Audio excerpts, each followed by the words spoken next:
Now, let's turn on the FANUC robot system. To turn on the computer, press these two buttons simultaneously. When the text appears on the display, insert the memory card. In this screen, select the fourth item System Data Save. Then select all the files in the memory card and copy them one by one. Pay attention to the operation, select the files to be copied, and then press the OK button. When you see file saving complete, press the select button. The files have been copied.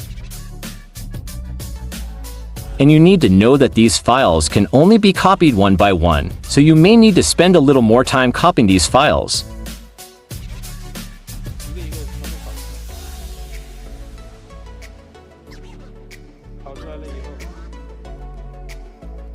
After all the files are copied, go back to the main menu and select the first item System Data Loading.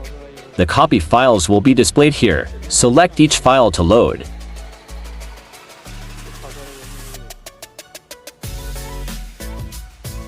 This will load all the files from the memory card into the system.